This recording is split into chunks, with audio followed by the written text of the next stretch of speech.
Hi dear viewers, James Braithwaite here again. Anyway, I'll show you what I've just been doing. This was a prefabricated kit, just something from Homebase that my mum got for a reduced price ages ago. And this is the potting table I made off plan from pallet planks last year.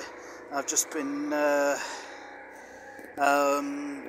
what do you mean? I've just been reinforcing it, given it got a bit warped and messed up in the rain over the last year. So hopefully it'll withstand its punishment from nature, because it's been holding a hell of a lot of tulips and things recently.